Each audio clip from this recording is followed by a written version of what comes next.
Olá, meus irmãos, bom dia. É bom nós estarmos mais uma vez reunidos para que nós possamos estudar a palavra de Deus. Eu espero que esteja bem com vocês, espero que esteja tudo bem com a sua família. Nós hoje vamos estudar a lição de número 32, da nossa revista. Nós estamos estudando já esta revista há algum tempo, a revista da Convenção Batista Mineira, certo? E hoje o tema vai falar um pouquinho sobre a igreja que sonhamos. A igreja que sonhamos. Será que você tem algum sonho sobre a igreja? Será que você tem algum sonho a respeito da IBBN? E quais são os sonhos então que Deus tem para a igreja? De que forma nós podemos sintetizar isto, né? Não somente aquilo que nós sonhamos, mas também aquilo que Deus sonha em relação à igreja, certo? Para isso, então, eu quero convidar você a abrir a sua Bíblia em Romanos, capítulo 14. Romanos, capítulo 14, nós vamos ler a partir, então, do versículo 7. Romanos, capítulo 14, a partir do versículo 7. É importante, como eu tenho dito sempre, que você abra a sua Bíblia aí com a sua família, acompanhe o texto bíblico, para que nós possamos então refletir sobre o tema proposto da lição. Vai dizer assim: porque nenhum de nós vive para si mesmo, nem morre para si, porque se vivemos, é para o Senhor que vivemos, e se morremos, é para o Senhor que morremos. Quer pois vivamos ou morramos, somos do Senhor. Foi precisamente para esse fim que Cristo morreu e tornou a viver, para ser Senhor tanto de mortos como de vivos. Vamos orar ao Senhor? Pai, nós te damos graças mais uma vez, porque o Senhor tem estado conosco em todo este tempo, em todo este momento que nós estamos enfrentando, Deus.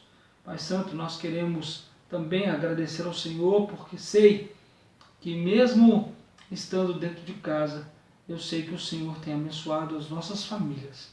Pai Santo, nós queremos agora pedir ao Senhor que o Senhor nos ajude, que o Senhor nos auxilie, para que nós possamos entender a Tua Palavra, para que possamos crescer no conhecimento e na graça do Senhor.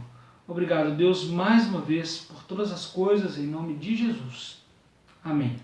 Esse tema que vai falar sobre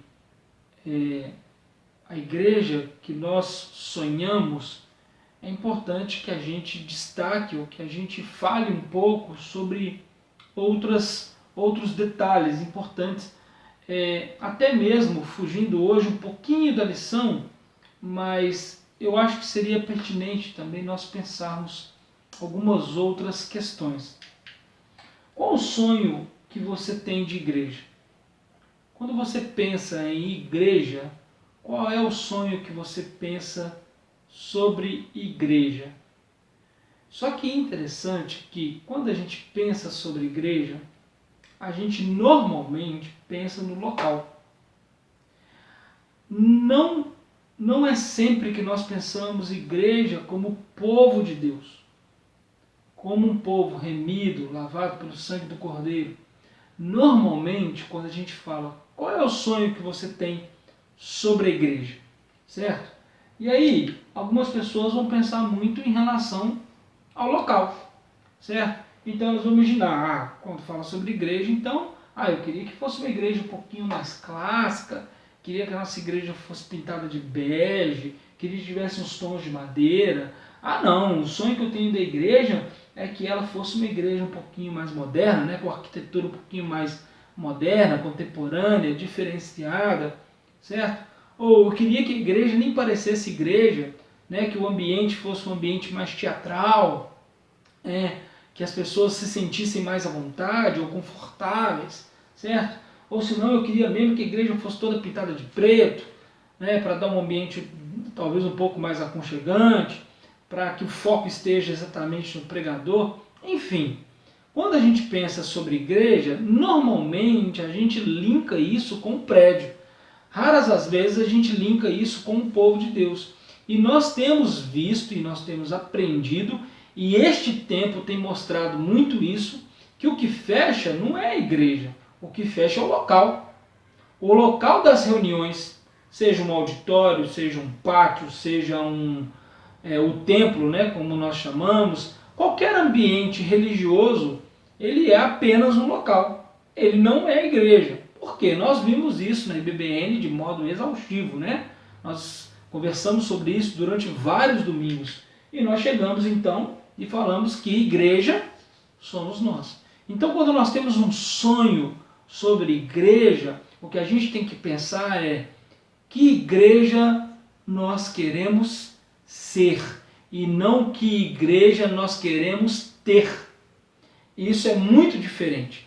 Não é uma igreja que eu quero ter, não é uma igreja que eu quero frequentar, é uma igreja que eu quero ser. E esse sonho, quando a gente pensa, quando a gente projeta esse sonho, todos nós temos o sonho de alguma coisa. Alguns têm o sonho de casar, outros têm o sonho de comprar a sua casa, adquirir o seu carro, certo? Todo mundo tem um sonho de passar na faculdade, de mudar de repente de cidade, de conseguir uma promoção no seu emprego. Todos temos sonhos. E muitas vezes a gente não pensa, né? Que sonho que nós temos então para o povo de Deus, para a igreja de Cristo. Igreja que somos nós, igreja que não é um prédio, igreja que não é um lugar onde eu vou, mas é uma coisa que eu sou. É algo que eu sou, não é o que eu vou, mas é algo que eu sou, certo? Até mesmo o dicionário, se você procurar, aquelas imagens, por exemplo, né? Quando eu escrevi no Google igreja, o que apareceu? O que apareceu foi o prédio, certo? Quando a gente coloca, por exemplo, procura no dicionário, o dicionário vai dizer local de reunião religiosa. Mas a gente sabe que não é isso. A gente sabe que igreja não é o local. Lógico, convencionou-se assim, certo? Mas a gente entende que o significado de igreja é um significado mais profundo. Como a gente já disse também, igreja vem de uma palavra no grego chamada eclesia, e essa palavra eclesia significa chamados para fora. Ora, o prédio não tem como ser chamado para fora.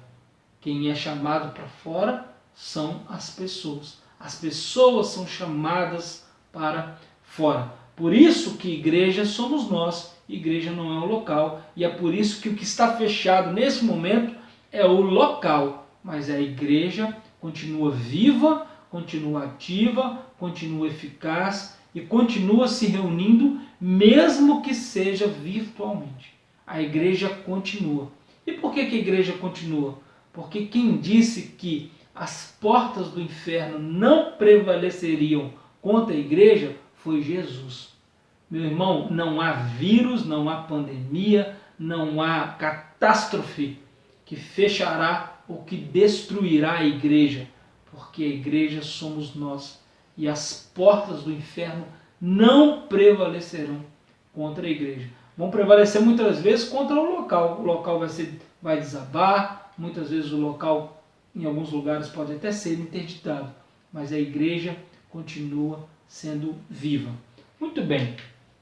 A lição vai trazer para nós, então, hoje, algumas ideias sobre algumas questões que nós deveríamos considerar quando nós sonhamos em igreja. A lição vai trazer para nós 3 aspectos que nós deveríamos considerar quando sonhamos sobre igreja. O primeiro aspecto é que a gente deveria sonhar uma igreja que pratica a tolerância bíblica.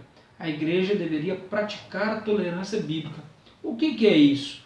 É justamente entender as pessoas e aceitar as pessoas que muitas vezes vêm de fora para o nosso contexto religioso e querem fazer parte da nossa família como igreja, e nós devemos ser tolerantes. Por quê? Porque cada pessoa às vezes chega de um jeito e nós precisamos tolerar o estilo de vida muitas vezes dessas pessoas. Inclusive a lição vai até trazer, né, que a igreja precisa ser acolhedora. E é aquilo que a gente já disse, a igreja ela é acolhedora, ela precisa ser acolhedora, não inclusiva, não que você vem e você permanece como está, porque não tem como permanecer como está, porque Cristo transforma as nossas vidas dia a dia, de glória em glória. É um degrau, nós vamos mudando de fé em fé, e aí Cristo vai trazendo para nós um referencial de vida, vai trazer para nós uma novidade de vida, e é por isso que isso significa nascer de novo,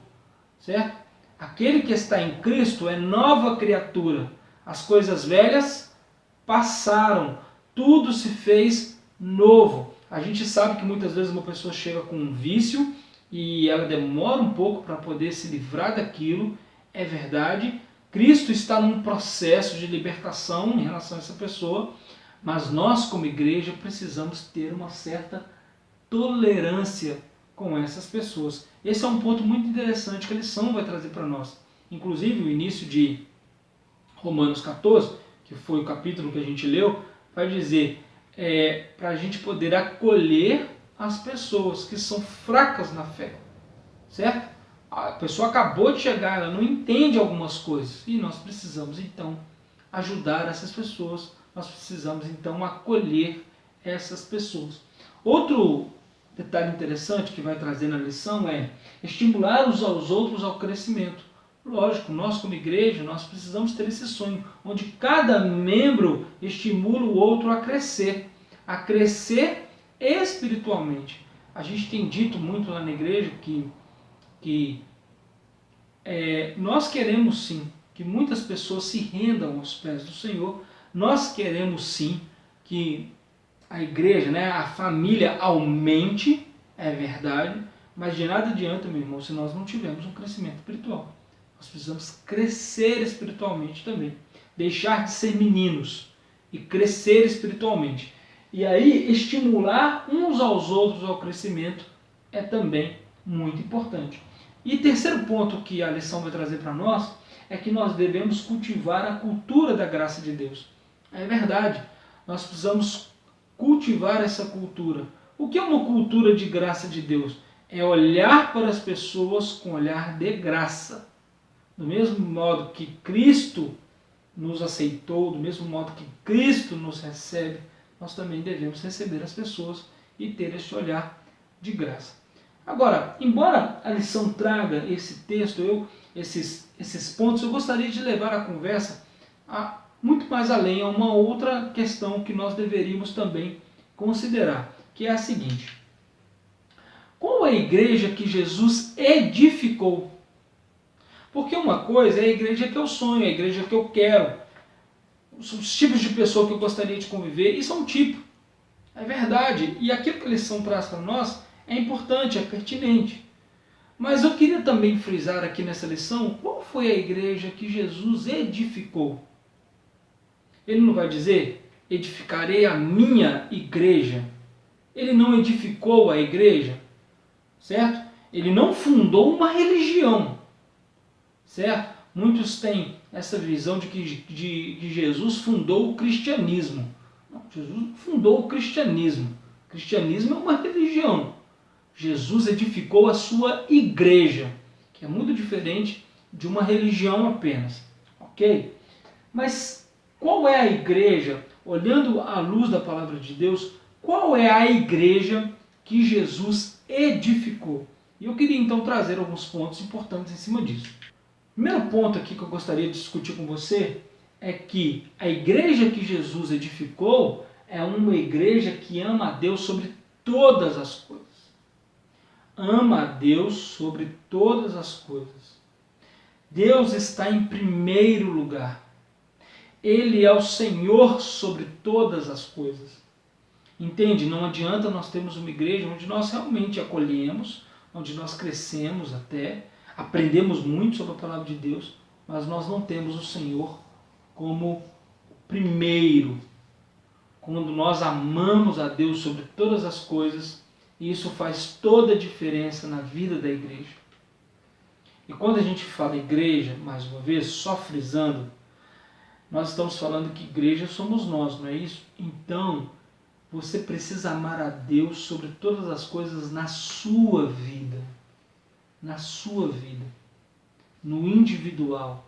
Deus precisa ser o primeiro sobre tudo e sobre todos, ok? Então, uma igreja que ama a Deus sobre todas as coisas é uma igreja que Jesus edificou. E quando a gente fala sobre Deus sobre todas as coisas, é porque você sabe disso, né? Nós sabemos disso, que existem muitos deuses nesse século. O dinheiro, por exemplo, é um deus. Os bens materiais, por exemplo, é um deus. E nós devemos amar o Deus Criador de todas as coisas, sobre todas as coisas. Primeiro, Deus. Em primeiro lugar vem Deus. A palavra de Deus vai dizer para nós em Mateus 22. Mestre, qual é o grande mandamento na lei? Respondeu-lhe Jesus: amará o Senhor teu Deus de todo o teu coração, de toda a tua alma, de todo o teu entendimento. Este é o grande e primeiro mandamento. Este é o grande e primeiro mandamento. Amar a Deus sobre todas as coisas. Meu amado, a igreja jamais vai conseguir proclamar as boas novas do reino e ser um agente do reino sem amar a Deus sobre todas as coisas. A igreja que Jesus projetou é uma igreja que ama a Deus sobre todas as coisas. Segundo ponto importante, uma igreja que olha para o próximo com olhar de graça e amor.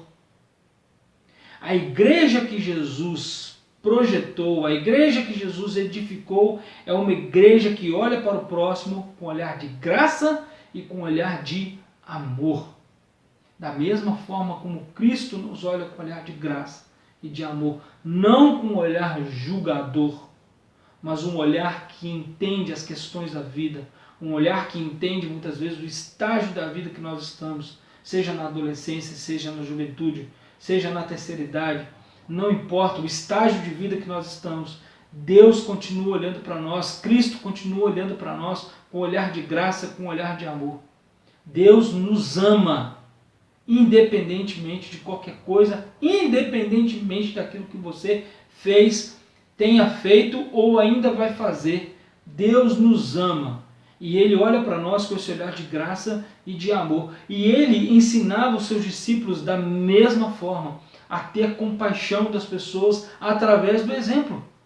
Então nós devemos também olhar o próximo, olhar para as pessoas com olhar de graça e com olhar de amor, assim como Cristo fez, nós devemos fazer também. Olha, a palavra de Deus vai dizer: novo mandamento vos dou, que vos ameis uns aos outros como eu vos amei. Que eu amei, que vocês amem uns aos outros como eu amei vocês. Do mesmo modo que eu olho para vocês com olhar de graça, de compaixão, de misericórdia, eu quero que vocês olhem para as pessoas assim também. Com olhar de amor, eu quero que vocês olhem assim também. Entendendo que nós somos pecadores. Todos nós cometemos erros, todos nós vacilamos de vez em quando, e nós precisamos pensar nisso. Nós precisamos olhar para as pessoas assim. Então, o que Cristo quer, como Cristo projetou e edificou a sua igreja? Com pessoas que amam uns aos outros, como Ele amou. Nisto conhecerão que sois meus discípulos, se tiverdes amor uns aos outros. A igreja não é formada de pessoas que são discípulos de Jesus. Como é que elas vão saber que nós somos discípulos de Jesus? Quando nós amamos uns aos outros. Quando nós aprendemos a amar as pessoas, certo? Quando nós aprendemos a amar as pessoas, nós estamos dizendo para todo mundo que nós servimos ao nosso Mestre, que nós servimos ao nosso Senhor. Terceiro ponto importante que eu gostaria de dizer aqui: a igreja que Jesus edificou é uma igreja que ouve a voz do seu Senhor. Meu amado, na internet hoje, milhares de pastores estão falando, milhares de pessoas estão falando, milhares de instituições religiosas estão transmitindo as suas celebrações ao vivo ou gravando. Porém, é verdade que muitas delas são usadas por Deus para falar. É verdade. E nós precisamos estar justamente atentos a isso. Se aquilo que essas pessoas estão falando é a mesma coisa que Cristo está dizendo, para que nós possamos ouvir através delas a voz do Mestre. Nós precisamos ouvir a voz de Jesus.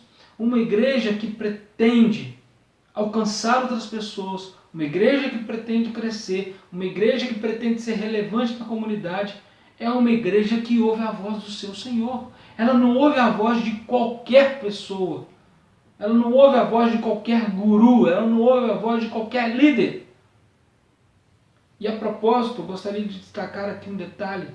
Nós estamos vivendo um momento agora, e eu creio que nós estamos caminhando a cada dia para o tempo do fim.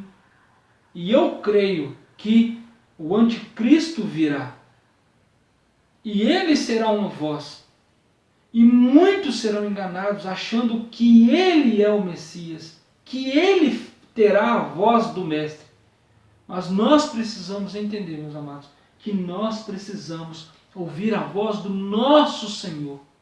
E aquele que é ovelha do Senhor, ouve a sua voz. É isso que o texto vai dizer para nós. João capítulo 10, versículo 27 a 29. As minhas ovelhas ouvem a minha voz, eu as conheço e elas me seguem. Eu lhes dou a vida eterna, jamais perecerão e ninguém as arrebatará da minha mão.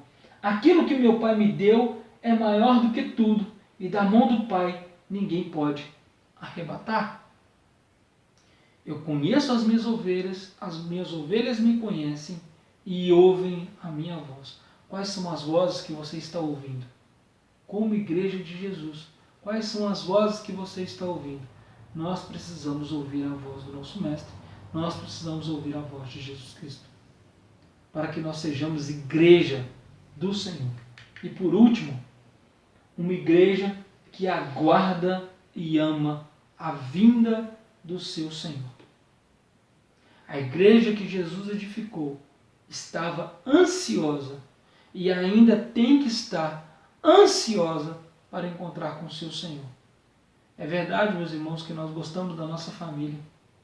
É verdade que nós temos momentos agradáveis. É verdade que quando nós construímos a nossa casa e entramos para ela, nós ficamos muito felizes. É claro que quando nós adquirimos bens materiais, nós ficamos felizes. É claro que nós, quando alcançamos objetivos terrenos, é muito importante. Lógico, nós não queremos desmerecer nada disso. Mas, meu amado, nada disso se compara à glória. A palavra de Deus vai dizer que nem olhos viram, nem ouvidos ouviram o que Deus tem preparado para nós. A vida com o Senhor não se compara com essa vida que temos aqui. E nós devemos querer nos encontrar com o Senhor. E nós precisamos pensar sobre isso. Mais uma vez dizendo, eu creio que nós estamos caminhando para o final. E eu quero, e eu espero que você também queira, eu desejo, e eu espero que também você deseje, encontrar-se com o seu Senhor, enfim, livres de tudo, enfim, na nossa casa celestial, enfim, descansando nos braços do Eterno, certo? A igreja que Jesus edificou é uma igreja que aguarda. Os seus discípulos, todos eles, aguardavam ansiosamente. Quando Cristo disse que viria novamente, eles não sabiam quando. Porém, eles aguardavam ansiosamente a vinda, o retorno. Timóteo, 2 Timóteo capítulo 4, versículo 8. Já agora a coroa da justiça me está guardada. Palavras de Paulo. A qual o Senhor, reto juiz, me dará naquele dia. E não somente a mim, mas também a todos quantos amam a sua vida. Para quem Jesus vai entregar a coroa da vida? Para aqueles que o aguardam, para aqueles que o esperam, para aqueles que estão ansiosos para se encontrar com Ele, para aqueles que querem ir para a pátria celestial. Ele vai entregar a coroa da vida para nós, para aqueles que estão esperando a sua vinda, para aqueles que entendem que as riquezas desse mundo, que os momentos desse mundo não se comparam à gloriosa vinda de Jesus Cristo, à gloriosa estada no céu. Apocalipse 22:17. O Espírito e a noiva dizem: vem. E aquele que ouve, diga: vem. Aquele que tem sede, venha. E quem quiser, receba de graça a água da vida. De graça, meu irmão. Porque pela graça nós somos salvos. De graça. Aquele que quiser, venha. Meu amado, nós estamos no fim, nós estamos chegando no fim. Venha beber da água da vida. A noiva diz: vem. A noiva está dizendo: ora vem, Senhor Jesus. Maranata, ora vem, Senhor Jesus. A igreja está dizendo, a igreja do Senhor, não membros. Nós confundimos isso, né? Não somente os membros, pessoas que são frequentadores. A igreja, eu tenho certeza, a igreja está clamando: vem, Senhor Jesus, nós queremos nos encontrar com o Senhor. Apocalipse 22, versículo 20. Aquele que dá testemunho dessas coisas, certamente diz: venho sem demora. Jesus está dizendo: eu venho sem demora. E muito mais perto agora está do que estava quando foi escrita essas palavras. Amém. Vem, Senhor Jesus. Senhor, vem. Nós queremos encontrar contigo. Nós queremos estar contigo. Eu gostaria de concluir dizendo o seguinte: não sabemos quando nos encontraremos com o nosso Senhor. Meu amado, nós não sabemos quando nós vamos nos encontrar com Cristo. Que possamos, enquanto guardamos, ser a sua igreja. Que nós possamos ser a igreja de Jesus. A igreja não é minha, a igreja não é sua, a igreja de Jesus, e a igreja somos nós. Porque quer vivamos, quer morramos, que sejamos do Senhor. Amém? Que esse seja o nosso sentimento. Ser do Senhor, ser uma igreja dele, ser uma igreja relevante para a glória dele, para que Cristo seja exaltado, para que as pessoas saibam que ele é Senhor também sobre todas as coisas. Amém? Gostaria de mais uma vez orar com você. Eu espero que a lição de hoje tenha tocado no seu coração, assim como tocou no meu, e que o Espírito Santo possa estar ministrando sobre a sua vida todos os dias. Vamos orar mais uma vez? Pai, mais uma vez obrigado, Deus. Mais uma vez obrigado pela tua palavra. Mais uma vez, Deus, obrigado porque o Senhor tem mostrado para nós que é tempo, Deus, é tempo de sermos a tua igreja. É tempo de clamarmos a tua vinda. É tempo, Deus, de colocar o Senhor em primeiro lugar sobre todas as coisas. Pai Santo, nós queremos mais uma vez entregar-nos nas tuas mãos, entregar as nossas vidas, Deus, por completo. Entregar as nossas vidas como igreja nas tuas mãos, para que nós possamos, Deus, ouvir a tua voz e seguir a tua voz, para que sejamos a tua igreja. Mais uma vez, Deus, muito obrigado por tudo, em nome de Jesus. Amém. Olha, tenha uma excelente semana, que Deus abençoe a sua vida e permaneça firme, meu irmão. Permaneça firme para que você continue sendo fiel. E a palavra vai dizer: ser fiel até a morte. E ele vai dar para nós a coroa da vida. Deus abençoe a sua vida grandemente.